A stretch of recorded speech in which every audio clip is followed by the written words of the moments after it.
தெரிந்து கொள்ள வேண்டும் என்பதற்காக என் வீட்டில் இருக்கிற மோடம் உட்பட எல்லாம் பறிமுதல் செய்யப்பட்டிருக்கிறது.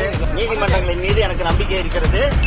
ஜிபேல எங்க எம்ப்ளாய்க்கு யாரோ 90,000 ரூபாய் பணம் அனுப்பிச்சிருக்கான். அதை நான் மிரட்டி வாங்க சொன்னதான் இந்த வழக்கு பதிவு செய்யப்பட்டிருக்கிறது.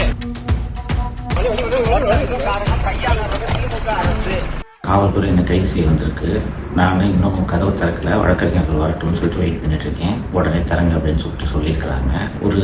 ஒரு மாதம் முன்னாடி அக்டோபர் எண்டில் ஒரு சம்மன் ஒன்று வந்துச்சு ஆதம்பாக்கம் ஸ்டேஷன்லேருந்து. நீங்கள் இந்த வழக்குக்கு வாங்க அப்படின்னு சொல்லிட்டு. அது என்ன வழக்கு அப்படின்ட்டு எடுத்து பார்த்தா ஃபாலோ அப்படின்ட்டு ஒரு படத்தோட தயாரிப்பாளர் புருஷோத்தமன் என்பவர் 27/6/2025 அன்று என்னை 30/6/2025 அன்று என்னை அலுவலகத்துக்கு வந்து பார்த்து எனக்கு வந்து நீங்கள் என்னை பற்றி தப்பாக பேசிட்டீங்க அந்த வீடியோவில், அந்த வீடியோவை நீக்குங்க அப்படின்ட்டு சொன்னதாகவும், நான் மாலதி அலுவலகத்தில் இருந்தவங்க எல்லோரும் சேர்ந்து அவனை அடித்து இன்னும் 10 லட்ச ரூபா கொடுத்தா தான் வீடியோவை நீக்குவேன் அப்படின்னு சொன்னதாகவும், அவன் கையில் வச்சிருந்த ஒரு 2 லட்ச ரூபாயை பிடுங்கிக்கிட்டதாகவும், நான் அந்த சம்மனுக்கு பதில் சொல்லும் விதமாக இது முழுக்க பொய் வழக்கு, இப்படி ஒரு சம்பவமே நடக்கலை, நீங்கள் சொல்கிற அந்த புருஷோத்தமன்றாலோ யாரோ வரவே இல்லை, இதை என்னோட விளக்கமாக ஏற்றுக்குங்கன்னு சொல்லிட்டு ஒரு பதில் கடிதம் அனுப்பிச்சிட்டேன்.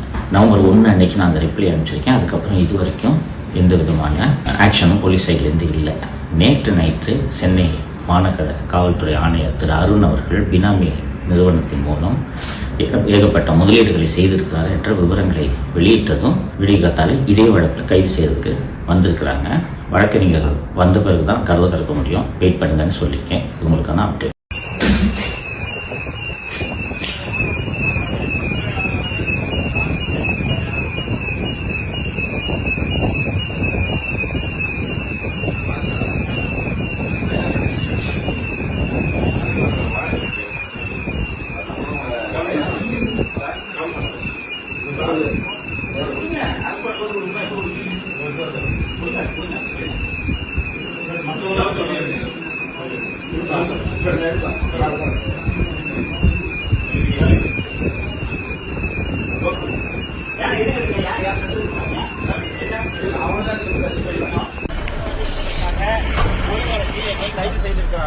நீதிமன்றங்களின் மீது எனக்கு நம்பிக்கை இருக்கிறது.